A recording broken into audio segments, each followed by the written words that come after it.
თბილისის სასულიერო აკადემიისა და სემინარიის კანონიკური სამართლის კათედრის ხელმძღვანელი დეკანოზი ლონგინოს სუარიშვილი შემოგვიერთდა. მამა ლონგინოსთან ერთად ვისაუბრებთ საეკლესიო იკონომიის ცნების განმარტებასა და მისი პრაქტიკაში გამოყენების პრინციპების შესახებ. დაგოცეთ, მამაო, ძალიან დიდი მადლობა ჩვენთან მობრძანებისთვის.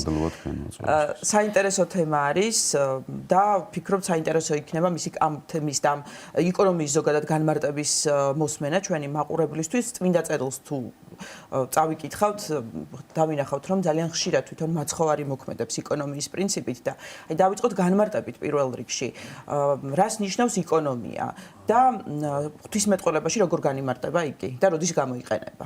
დიახ, დიდი მადლობა კიდევ ერთხელ მოწვევისათვის. თვითონ ეს ცნება და ეს საკითხი შეიძლება ითქვას საეკლესიო ცხოვრებაში არის არასობრივი საკითხი და საზოგადოების დიდმა ნაწილმა არც კი იცის, რომ ეკლესიაში არსებობს ესეთი ცნება და ეს არის ეკლესიის ცხოვრების ნაწილი. თვითონ ტერმინოლოგიურად რო განმარტოთ უპირველეს ყოვლისა, ორი ესეთი ცნება არსებობს ბერძნული, რა თქმა უნდა, ეს არის აკრებია და არის იკონომია. სანამ იკონომიას განმარტავ, ჯერ უნდა გავერკვიოთ რა არის აკრებია. აკრებია ეს არის აბსოლუტური სიზუსტე. ანუ ის უცდომელობა, რაზეც ეკლესია დგას, ცოტა ესე თქვათ აბსტრაქტული ცნება, აკრებიაში მოიაზრება როგორც ეკლესიის უცდომელი დოგმატური სწავლება, თქვათ თეორიული, რომელიც სოფლიო კრებებზე იქნა მიღებული, საეკლესიო უცდომელი ტრადიცია და გარდამოცემა, რაზეც დგას ეკლესია და მათ შორის, რა თქმა უნდა, ეკლესიის საეკლესიო კანონმდებლობა. ძირითადად აქ იგულისხმება ის კანონები, რომლებიც ეგრეთ წოდებულ სოფლიო საეკლესიო კრებებზე იქნა მიღებული. და ეს კანონები რა არის ეკლესიაში? ეს არის ნორმა, რისი მიხედვითაც უნდა იცხოვროს ადამიანმა და რა ნორმებია ეს. ესენი ეხება ეკლესიის სხვადასხვა სფეროს. მღვდლობას, ყოფით ცხოვრებას, ქორწინებას, ზიარებას, სამონასტრო ცხოვრებას, საეკლესიო ქონებას, სხვა უამრავ რამეს.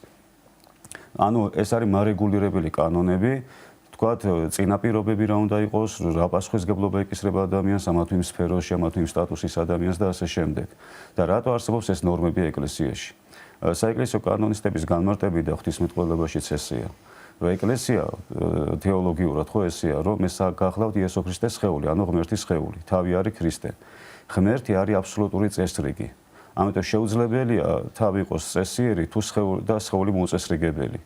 სწორედ იმის გამო, რომ ეკლესია ქრისტეს სხეულის მოწოდებას პასუხობდეს, ამიტომაც აუცილებელია გარკვეული ესეთი წესრიგი არსებობდეს ეკლესიაში და აი ამ წესრიგის შენარჩუნების ერთ-ერთი საშუალება გახლავთ სწორედ ეს აკრებიული კანონები, ან ეს ნორმები, რაც ეკლესიამ დაადგინა. ამით რისი ახსნა მინდა, რომ კანონი კი ეწოდება, მაგრამ ეს არ გახლავთ წმინდა წყლის იურიდიული რაღაცა დისციპლინური კანონები, რომ რამე არ შემეშალოს და უბრალოდ საზოგადოებრივი წესრიგი იყოს ეკლესიაში. ანუ უფრო უპირატესი აქ ის არის, რომ ჩვენ ეკლესიის სხეულის ასე თქვა წევრობას უნდა ვუპასუხოთ, რომ ნამდვილად მისი სხეულის წევრები ვართ. ეს არის ნორმა, რომელიც ეხება მარხვაცას და ასე შემდეგ. იკონომია რა არის? იკონომია არის ესე განიმარტება ორი სიტყვისაგან, იკო და ნომია ბერძნულში, იკია ნიშნავს სახლს, თქვა საცხოვრებელს, ნომოს გამგე, მნე, გამსჯელი. ანუ სიტყვასიტყვით თარგმნოთ, სახლის გამგე. აი იკონომოსიც აქედან მოდის, მნე, მაგრამ თეოლოგიაში ეს ითარგმნება როგორც განგებულება და ამ შემთხვევაში იგულისხმება სამღვდელო განგებულება. და თეოლოგიაში პირველი იკონომია ეწოდა მაცხოვრის განკაცებას, ანუ განგებულებით მოქმედებას. რა არის განგებულება? აი ძალიან ესე თქვა გასაგებ ენაზე რო ახსნათ. განგებულება არის ესეთი სამღვდელო მოვლენა და ქმედება, რასაც ადამიანის ლოგიკა ბოლომდე ვერ წუდება. და მაცხოვრის განკაცებასაც იმიტომ ეწოდა განგება, რომ ლოგიკაში ვერ ჩავსვათ, როგორ შეიძლება დაუსაბამო, უხილავი და დაუსრულებელი არსება, რომელიც არის ღმერთი, კონკრეტულ ისტორიულ ეპოქაში ადამიანის სხეულით მოევლინა ამ ქვეყანას. ამიტომ ეწოდა მას განგებულებითი მოქმედება, რასაც ადამიანი ვერ ამოხსნის. და შესაბამისად საეკლესიო ცხოვრებაში ხდება ისე, რომ დრო და დრო ეკლესიას უწევს ამ ნორმებიდან განგებულებითი გადახვევა. აი ეს არის იკონომია. და უფრო კარგად რო ახსნათ, ბევრი ამას ესე განმარტავს, რომ გამონაკლისი. თლად ბოლომდე გამონაკლისი არ არის. ახლა რა არის განსხვავება იკონომია გამონაკლისისაგან? გამონაკლისი მაინც ეს არის ადამიანური მიდგომა, რომ შენ შეიძლება რაღაცას თხოვ და შენზე გამონაკლისს უშვებ. სულთა იმ პრინციპიდან გამომდინარე, რომ შენ გასიამოვნო. მარხვის პერიოდში შეიძლება თუნდაც მარხვა და ნებისმიერ საკითხში, მაგრამ ეკონომია ეს არის არაუბრალოდ ჩემი პირადი დამოკიდებულება, თქვა კონკრეტული ადამიანის მიმართ იმას შემოსუბუქო მარხვა ან რაღაცა.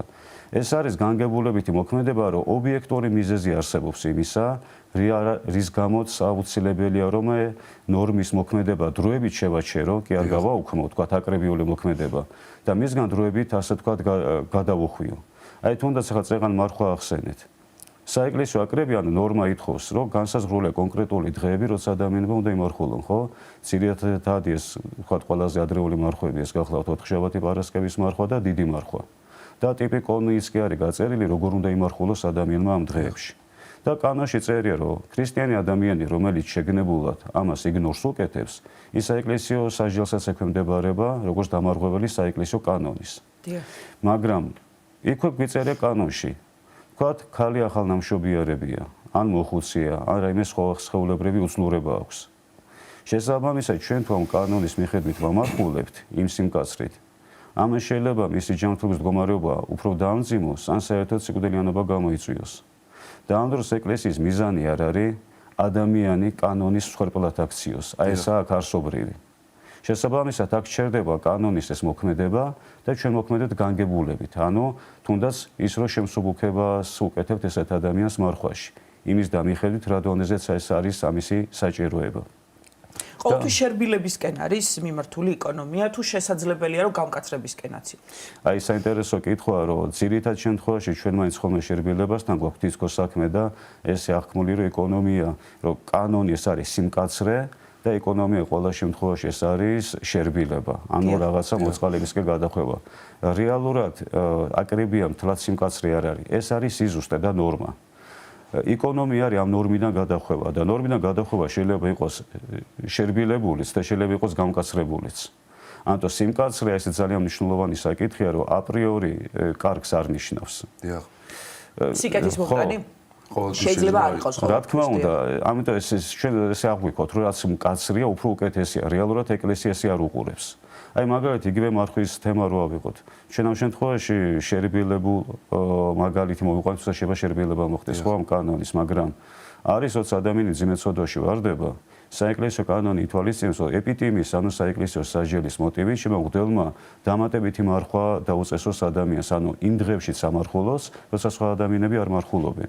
თქვათ ახლა გვიწერია ოთხშაბათი და პარასკევი კანონში, მე შეიძლება ადამიანი ყოველდღე ვამარხულო თქვათ ერთი თვე. იმიტომ რომ თქვათ პირველ ზიარებამდე მოემზადოს. ამ შემთხვევაში გამკაცრებასთან გვაქვს საქმე, მაგრამ მაინც ეკონომია. იმიტომ რომ ეს არ არის ნორმა, რომელიც შეიძლება განვაზოგადო და ყველა ადამიანს მოვარგო. და რაც ყველაზე მნიშვნელოვანია და მთავარია, რომ ეკონომია კიდევ ამბობ გამონაკლისი კი არ არის, ეს არის საჭირო დროს უფრო მეტად სამართლიანი მოქმედება. აი აქ ერთი ესეთი ცნებაც მინდა გამარტო, რომ კანონისა და სამართლის ურთიერთმიმართება. საეკლესიო სამართალი რაზე აგებული, რომ კანონი რა თქმა უნდა თითქოს თავისთავში გულისხმობს მართლმსაჯულების აღსრულებას და სამართლიანობის დაცვას, მაგრამ მიუხედავად ამისა, კანონი აპრიორი არ ნიშნავს, რომ ყველა შემთხვევაში სამართლიანობასთან გვაქვს საქმე. დიახ. კანონი შეიძლება ითქვას, ეს არის იარაღი, რითაც უნდა სამართლიანობა აღვასრულოთ. მაგრამ არის მომენტები, როცა კანონის აღსრულებით შეიძლება ბოლომდე დარწმუნებულები ვერ ვიყოთ, სამართლიანთაც მოვიქეცით თუ არა. იგივე რაც ახლა მარხვასთან დაკავშირებით თქვი, რომ კანონი კი ითხოვს, უნდა ვამარხულოთ კაცრად ადამიანს, მაგრამ თუ ადამიანი მოკვდება ამ კაცრი მარხვის დაცვით, აქ უკვე უსამართლობასთან გვაქვს საქმე. და ამის ყველაზე კარგი მაგალითი რა არის? მაცხოვრის მაგალითი აი სახარებიდან, როცა მასთან მრუშობაში მხილებული დედაკაცი მიყავთ. და რასაუნებიან იქ იუდეველი მოძღვრები, ანუ ვინც საეკლესიო ასე თქვა იერარქია იყო, რომ მოსეს ჯული დადგენილია, რომ ქალი უნდა ქვებით ჩაიქოლოს, ვინც ქმარს უღალატებს და მხილებული იქნება. და მართლა ეწერა მოსეს ჯულში, ანუ კანონი ამას ითხოვდა. და კანონი და მაცხვარი რას პასუხობს, ვინც უცოდველია პირველი ქვა იმან ესროლოს. აი ესა ეკონომიით მოქმედება, რომ ამ შემთხვევაში კანონზე მაღლა სამართლიანობა დააყენა მაცხვარმა, ანუ მორალური მიდგომა, ვიდრე თქვათ ეს ბუკვალიზმი. ამიტომაც კიდევ ერთხელ მინდა ამას ხაზი გავუსვა, რომ ეკონომია ეს არის განგებულებითი მოქმედება და უფრო მეტად სამართლიანობის აღსრულება, როგორც ეკლესიის ცხოვრებაში, ისე პირად ცხოვრებაში. ერთი რაღაც მაინტერესებს, ნებისმიერ მოძღვარს აქვს ეკონომიით მოქმედების უფლება? ანუ თქვენ ბრძანეთ, რომ ეს განგებულებას უკავშირდება და აი როგორ უნდა იმოქმედოს მღვდელმა რომ ეს ეკონომია არ დაემსგავსოს თქვათ გამონაკლის და რაღაც შეღავათი კი არ იყოს ადამიანისთვის, არამედ იყოს ნამდვილად განგებულებითი მოქმედება. ხო, საინტერესო კითხვაა, რომ პირველი, ვის აქვს უფლება რომ ეკონომია დაუშვას? ეკონომიის დაშვებას აქვს თავისი იერარქიული პრინციპი. მრევლთან მიმართებით, რა თქმა უნდა, მოძღვარი უფლებამოსილია რომ თვითონ დაუშვას ეკონომია, თუმცა განგარკვეულ საზღვრებში. ხლა არის ისეთი საკითხები, სადაც თქვათ ეპისკოპოსის კომპეტენციაში შედის და არა უხდლის, მაგალითად რო ავიღოთ მეორე ან მესამე გზის ჯვრისწერა. ხო, ესეც ეკონომია. კანონი ამბობს, რომ იდეა არის ერთხელ იქორწინოს ადამიანმა, მაგრამ სხვადასხვა უძლურებიდან გამომდინარე შეიძლება დაქრივდეს ადამიანი და სურს რომ მეორედ იქორწინოს. და ესეც ეკონომია რატოა? იმის გამო რომ ადამიანი მრუშობაში არ იყოს ან სიძვაში. ამის თავიდან ასარიდებლად ეკლესიამ დაუშვა მეორედ ან მაქსიმუმ მესამე გზის ქორწინება, ხო? გამ აქ უკვე მოძღვარი ვეღარ დაუშვებს ეკონომიას. მაგრამ თქვათ ახლა მარხვის შემსუბუქება, ან ლოცვები რამდენი წაიკითხოს და ან ეკლესიაში თქვათ საღამოს ლოცვას დაეწოს არ დაეწოს, ეს აბსოლუტურად მოძღვარზეა დამოკიდებული, ვიზე როგორ კურთხევას გასცემს ადამიანის პირადი მდგომარეობიდან გამომდინარე. მაგრამ როგორა, რო ავიღოთ იერარქიული პრინციპი, რომ მრევლთან მიმართებით ან ვერისკაცთან მიმართებით მღვდელი უშვებს ეკონომიას, თუ მღვდელს ესაჭირება ეკონომია, მას ეპისკოპოსმა უნდა დაუშვას და თუ ეპისკოპოსს ესაჭირება, უკვე თქვათ საეკლესიო კრებამ უნდა დაუშვას მასზე ეკონომია. ანუ ზემოდან ქვემოთ გადაეცემა ეკონომია და არა ქვემოდან, ასე თქვათ, ზევით. და რაც თავარია, თანასწორს ეკონომიას ვერ მიანიჭებს. ეს პირველი. რაც შეეხება პრინციპს, რომ აი ეჭვი არ შევიტანოთ, რომ აქ მართლა ეკონომიასთან გვაქვს საქმე თუ რაღაცა კასტმოთნეობასთან, ან უდისციპლინობასთან. ამიტომაც რომ ეკონომია წინასწარ განსაზღვრული არ არის, რაში დაიშვება, ან ვიზე დაიშვება და ვიზე არ დაიშვება. ერთადერთი საზღვარი, სადაც ეკონომიის დაშვება არ ხდება, ეს არის დოგმატური სწავლება, რომ იქ ეკონომიის დაშვება გამორიცხულია და მეორე ეს არის ცოდვა, რომ პირდაპირ ცოდვაში არ უნდა ჩავაგდოთ ადამიანი და ცოდვაზე არ უნდა უთხრათ, რომ ეს დასაშვებია, თუნდაც ეკონომიით. იმის იქით აბსოლუტური თავისუფლებაა მოცემული ჩვენთვის, რომ საჭირო დროს განგებულებით იმოქმედოს მღვდელმა. ამიტომ ეკონომიის პრაქტიკაში გამოყენების პრინციპი რა არის? თქვათ დღეს რაღაც პრაქტიკა მაქვს, თუნდაც მარხვაზე ან სხვა საკითხზე. პირველ რიგში მე ვიხედები კანონებში, რომ თვითონ კანონშივე თუ არის მოცემული რაიმე ეკონომიური მიდგომა. ხა მარხვაზე პირდაპირ გვიწერია იქვე კანონში და ადვილი აქვს მოქმედება, რომ არსებობს კანონიკური ნორმა და არსებობს იქიდან გადახვევის საშუალებაც. ან თქვათ იგივე მღვდლებზე გვიწერია, რომ ახალმონათლული არ შეიძლება ეგრევე მღვდელი გახდეს ან ეპისკოპოსი ადამიანი, გამიქვე გვიწერია კანონში თუ რაიმეს ასე თქვათ საგანგებო მდგომარეობასთან გვაქვს საქმე და ეს ადამიანი მომზადებულია, შეიძლება მალევე გახდეს მღვდელი ან ეპისკოპოსი და ასე შემდეგ. მაგრამ თქვათ ისეთი მოვლენასთან გვაქვს საქმე, სადაც კანონში ამაზე მითითება არ არის. აი აქ რას ვაკეთებ? აქ უკვე საეკლესიო ისტორიას და ტრადიციას ვეცნობი, რომ ეკლესიამ პრაქტიკაში რადარა საკითხებში დაუშვა ეკონომია.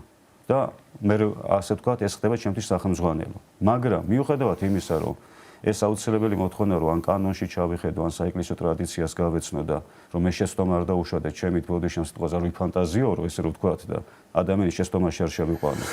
მაინც არის საკითხები, რომ მარტო წარსულისკენ გახედვა არ არის აუცილებელი პირობა, რატო? ხა ჩვენ თუ ვიტყვით, რომ ყველა შემთხვევაში წარსული მაგალითებით უნდა ვიხემძღვანელოთ, მაშინ ესე შიხში შევალთ. იმიტომ, როდესღაც ეკლესიამ გარკვეულ საკითხებში პირველად ხო დაუშვა ეკონომია, მასო წარსულისკენ გაიხედა, არ ექნებოდა ამის მაგალითი. და თუ ამ პრინციპით იქნებოდა, მაშინ ეკონომია არასდროს არ დაიშვებოდა ეკლესიაში. შესაბამისად, დღესაც შეიძლება ეკლესია ან ცალკეული სასულიერო პირი ისეთი ფაქტის წინაშე დაადგეს, რაშიც ეკლესია ჯერ გამოცდილება არ აქვს. ვითარდება მსოფლიო, ვითარდება ადამიანთა ცხოვრება, კულტურა, ახალი გამოწვევებია, თუნდაც რა ვიყო დღეს ხელოვნური ინტელექტის ეპოქაში ვცხოვრობთ, ხელოვნური განაყოფიერების ეპოქაში ვცხოვრობთ, და უამრავი კიდე რა გამოწვევები იქნება არ ვიცით. ეკლესია ამ რეალობაში ცხოვრობს. თუნდაც მე-19 საუკუნეში და აღარ მომ პირველ თესლოვში, ეკლესია ამაზე ვერ იმსჯელებდა, იმიტომ რომ რეალობაში ეს საკითხები არ იდგა. ახლა უწევს მსჯელობა. ახლა უწევს მსჯელობა. შესაბამისად ნახეთ რა არის, რომ ის კანონები არის საფუძველი, რის საფუძველზეც მე შეიძლება დღეს ახალი რეგულაციები შევიმუშავო და დღეს ვიმოქმედო ეკონომიით. ამიტომაც ნახეთ რა არის, რომ ხშირად ეკონომიის დაშვების დროს შეიძლება ცალკეული მღვდელი ან ეპისკოპოსი ან ადგილობრივი კრებაც გახდეს კრიტიკის ობიექტი და ხალხმა მიიჩნიოს, რომ მან რჯულიდან გადაუხვია, ან მამათა კანონებიდან გადაუხვია. დაბნეულობა გამოიწვევს, იმიტომ რომ მანამდე ამის მაგალითი არ გვაქვს. უპრეცედენტო რაღაც ნაბიჯი გადავდგი. და ამიტომაც არის ზოგჯერ შედეგობრივად ფასდება, სწორი იყო თუ არა ეს მოქმედება და სამართლიანი. მამალონიოს, აი ბევრი სხვადასხვა მაგალითი მოიყვანეთ აკრებიასა და ეკონომიას შორის არსებობს თუ არა სხვა რაიმე სახის მსგავსება, რამაც შეიძლება ადამიანს შეცდომაში შეიყვანოს, რომ ვერ გაარჩიოს ერთმანეთისგან რა არის ეკონომია და რა არის აკრებია. იცით რა არის? ესეთი პრინციპი არსებობს, რომ აკრებიას არის მუდმივი ნორმა ეკლესიაში, რომელიც არ იცვლება. ეხლა მიუხედავად იმისა, რომ ის აკრებიული კანონები ისტორიულად პირველ 1000 წელიწადშია მიღებული ეკლესიაში, შვიდ მსოფლიო კრებაზე. ეს დღემდე ძალმოსილი კანონია. როცა სამოქალაქო კანონებში შეიძლება ერთი კვირის წინ მიღებული კანონმა უკვე არ ივარგოს და გაუქმდეს, ხო? ესეც საინტერესო პრინციპია, როგორ ახერხებს ეკლესია პირველი 1000 წლიური კანონებით დღემდე ხელმძღვანელობას. ამაში სწორედ ეკონომია ეხმარება ეკლესიას, რომ მუდმივ სიცოცხლის უნარიანობას ანიჭებს იმ პირველი 1000 წლების კანონებს. მაგრამ ეკონომია მიუხედავად ამისა, მაინც არის დროებითი გადახვევა და არა ჩამნაცვლებელი აკრებიული ნორმის. აი თუნდაც მარხვაზე რაც თქვი, ეს არის დროებითი გადახვევა. ადამიანი როგორც კი გამოჯამრთელდება და დაუბრუნდება ხორციელი ძალები, ის უკვე აკრებიულ მოთხოვნას უნდა დაუბრუნდეს. მაგრამ არის ადამიანების ისეთი ჯანმრთელობის მხრივ ისეთი მდგომარეობა, როცა მთელი ცხოვრება შეიძლება ეკონომია მქონდეს მასზე დაშვებული, ანუ ვერასდროს ვერ ვამარხულო იმ სიმკაცრით, რაც კანონში მიწერია.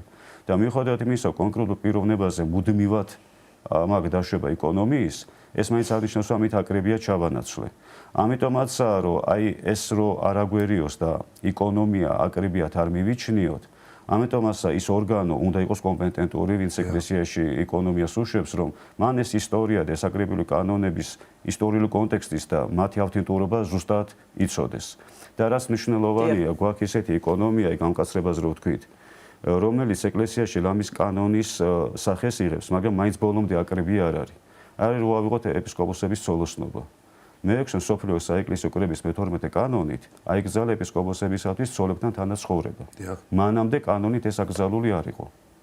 ეხლა კითხვა ჩნდება, ცოდვა თუ არ არის ცოდვა. თუ ეს ცოდვა იყო, ეკლესია არასდროს არ დაუშვებდა. ესე იგი არ იყო ცოდვა. ესე იგი ეს არ იყო ცოდვა. და იმ კანონში პირდაპირ წერია, იმიტომ რომ მოციქულთა კანონი გვაქვს, სადაც წერია, რომ ეპისკოპოსი თუ ცოლს გაშორდება იმ მოტივით, რომ შეუფერებლად მიაჩნია ცოლქრული თანაცხოვრება თავისი სტატუსისათვის, ესეთი ეპისკოპოსი შეუჩერდეს ეპისკოპოსობა და თუ ის ურჩობაში იქნება, მაშინ განიკვეთოს, როგორც შეურაცხყოფელი ქორწინების სიწმინდის. ოჯახის, დიახ. მოციქულთა კანონში გვეწერია ეს. ამ დროს სტრულის კრება ამბობს, რომ ცოლები აღარ ყავდეთ. რასთან გვაქვს საქმე? იმ კანონში პირდაპირ მითითება, რომ არათუ ვაუქმებთ სამოციქულო კანონს, ან არათუ ვეწინააღმდეგებით, არამედ დღევანდელი მდგომარეობიდან გამომდინარე უმჯობესად მივიჩნიეთ იმისათვის საეპისკოპოსო საქმიანობას ზიანი არ მიადგეს, რომ მათ ოჯახები აღარ ყავდეთ ეპისკოპოსობაში. ანუ ეკონომიაზე გვაქვს საუბარი, გამკაცრებულ ეკონომიაზე. და რა იყო ამის მიზეზი? რომ ოჯახები რახან ყავდათ ეპისკოპოსებს, მავნეჩვევა ჩამოყალიბდა და წესი, რომ მემკვიდრეობით გადაეცემოდა საეპისკოპოსო თანამდებობა მამიდან შვილზე, შვილიდან მამაზე და რაღაც ესეთ დინასტიურ სახეს იღებდა საქართველოშიც კი რა თქმა უნდა მეფეთა გვარებიდან ძირითადად და ასე შემდეგ და საეკლესიო კანონიკა ამას არ ითვალისწინებს ადამიანი ღირსების დამიხედვით უნდა გამოვარჩიოთ ინდივიდუალურად და არა გვარტომობის ან ისის თავშესამოვლობის მიხედვით და საეკლესიო ქონებაც რჩებოდა ზოგჯერ ოჯახს და ამით ეკლესიას რა თქმა უნდა ზიანი ადგებოდა და სიჯანსაღისათვის ეკლესიამ უმჯობესად ესე მიიჩნია. იმის მერე 17 საუკუნეა გასული, ეს მე-7 საუკუნეში იყო მე-6 სოფლიო კრება. და შეიძლება ითქვას, კანონივით არის, მაგრამ მაინც ეს არის ეკონომია. შეიძლება გადაიხედოს, თქვათ, ხო? რაღაც მომენტი. ეხლა იცი რა, შეიძლება ცოტა ესეთი აბსურდული ის ამაზე საუბარი იყო, რომ პარალელურად ხო არ დაეშვათ ის ძველი წესი ზოგიერთ ეკლესიაში. მაგრამ ნუ ეხლა ამას ბევრი არ იწყნარებს და ამას არც კი მსჯელობენ, იმიტომ რომ 17 საუკუნე რახან ხელუხლებელია და მსოფლიო კრების მიერა მიღებული რეალურად ლეგიტიმური სოფლიო კრება იქნება, რომ ამაში ცვლილება შეიტანოს. დიახ. ესე იგი პრინციპს, მოქმედების პრინციპს რაც ეხება თქვენ ეს განმარტეთ და კიდევ ერთხელ რომ ვთქვათ, მე როგორც გავიგე, თუ სწორად გავიგე და მაყურებელმაც, გააჩნია საკითხს, შესაძლებელია მოძღვარმა გამოიყენოს ეკონომია, ან ეპისკოპოსმა, ან შესაძლებელია წმინდა სინოდმა და ეკლესიის სისავსემ, ხო? ესე გავიგე. ესეთი იერარქიულობა კი გააჩნია რა საკითხთან გვაქვს შეხება. მარტივი და ყოფი ცხოვრებაში რაც სჭირდება ერის ადამიანს იქ ღვდელი კომპეტენტურია რომ თვითონ დაუშვას ეკონომიურად ღვდელს უნდა ესმოდეს აი კარგად კომპეტენტური უნდა იყოს ან შეიძლება კომპეტენტურ ადამიანს კითხოს რომ შეცდომა არ დაუშვას და ნახეთ ეკონომის დაშვება იმიტომ რომ სამართლიანი მიდგომა რომ არც ზედმეტი სიმკაცრით ადამიანს ზიანი არ მივაყენოთ აი ძალიან კარგად წერია მესამე კანონში მე-6 სოფლიო კრების რომ არც ზედმეტმა სიმკაცრე გამამწარებელი არ იყოს ადამიანისათვის დაარზეთმენტის სირბილე კიდე მოშვებულობისა და უდისციპლინობის საბაბი არ გახდეს ეკლესიაში. ზომიერება ეს. ხო, ამიტომაც აქ სამართლიანი მიდგომაა, რომ ეკონომია არ გახდეს ამავე დროს მიშვებულობის, უდისციპლინობის და ეს უაზრო შეღავათების, ასე ვთქვათ, მაპროვოცირებელი. და შესაბამისად, რა თქმა უნდა, საკითხის სირთულის და მიხედვით უფრო, ასე ვთქვათ, იზრდება ის ორგანო, ასე ვთქვათ, იზრდება ის მოთხოვნა, რომელმა ორგანო უნდა მიენიჭოს ადამიანს, ასე ვთქვათ, ეკონომია. გააჩნია როგორი სირთულის საკითხთან გვაქვს საქმე, მაგრამ აქ პრინციპი რა არის? რომ მართლმადიდებელი ეკლესიისთვის აკრებია და ეკონომია საბოლოო ჯამში ეს რო ჩამოვაყალიბოთ, რომ აზრი არ დარჩეს ადამიანს, რომ ეს ურთიერთსაპირისპირო ცნებებია და მართლა ეს უხეში დარღვევა აკრებიული ნორმის თუ რასთან გვაქვს საქმე. რეალურად შეიძლება ითქვას, ეს არის ერთი მედლის ორი მხარე. არც მიზანი, არც აკრებია და არც ეკონომია. აკრებია და ეკონომია ეს არის საშუალებები, რითაც მიზნამდე უნდა მივიდეთ, ანუ სულის ცხონებამდე ადამიანი და ღმერთის საქმე მიმავალ გზას რო არ აცდეს ადამიანი. ამიტომ აკრები არის ნორმა, კარგია რომ ამით ვიაროთ, მაგრამ ადამიანის სუსტია და ყოფით ცხოვრებაში უამრავი შეცდომა ხდება, ამიტომ მეორე მხრივ არსებობს ეკონომია. ხონთ ეკონომიას გამართლები იმ შემთხვევაში აქვს, თუ ეს გვეხმარება რომ მიზნამდე მივიდეთ. აი, ასეც ერთ-ერთი ინდიკატორია, რომ ეს ეკონომია სწორია თუ არა. რომ ამ ეკონომიის დაშვებით მე ნამდვილად ღმერთის საქმე მიმავალ გზაზე მივდივარ კვლავ და გამრთობის გზაზე სწორად გავარ, თუ შეიძლება ავწდი და რაღაც უზნეობისკენ და უდისციპლინობის გადავიხარე. ამიტომაც წეღან იმიტომ ვახსენე, რომ არის შემთხვევები, როცა შედეგობრივად ფასდება ზოგჯერ ეკონომიის მართებულობა. შეიძლება მიწუხლას ჩვენ ვერ მიხვდეთ, რამდენად სწორი ნაბიჯი გადადგა მღვდელმა ან ეპისკოპოსმა და ამან ერთგვარი შფოთიანობაც კი გამოიწვიოს ეკლესიაში ან მორწმუნე საზოგადოებაში.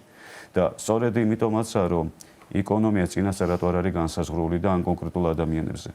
მე ხა თუ წინასწარ მეცოდინება, რომ ამა თუ იმ საკითხში ჩემზე ეკონომია დაშვებულია, მაშინ მე თამამად შემიძლია რაღაცები არ შევასრულო ეკლესიაში. ვიცი რომ ისე არ დავისჯები, ან ჩემზე შეღავას დაუშვებენ და ასე შემდეგ. ეს უკვე შეღავათი გამოდის. ხო, და უკვე უდისციპლინობა და ყველაზე მნიშვნელოვანი რა არის? წეღარო თქვი რომ ადამიანის ლოგიკა ეს არის ესეთი გადახვევა, რასაც შეიძლება ზოგჯერ ადამიანის ლოგიკა ვერ ჩაწოდეს.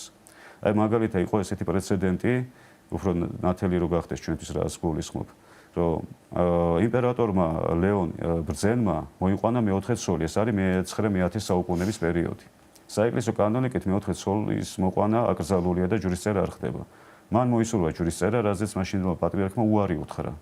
რის გამოც მან ეს პატრიარქი გადააყენა, სხვა პატრიარქი დანიშნა და მისგან აიყო ნებართვა, რომ მეოთხე ცოლთან ჯვარი დაეწერა. და მოხდა სერიოზული დაპირისპირება. თუმცა მე ამ იმპერატორმა შეინანა დააბრუნა კულავის პატრიარქი ნიკოლოზ მისტიკოსი და ესე გარდაიცვალა, ანუ შეურიგდა იმ პატრიარქს, მაგრამ იმ ცოლთან დარჩა.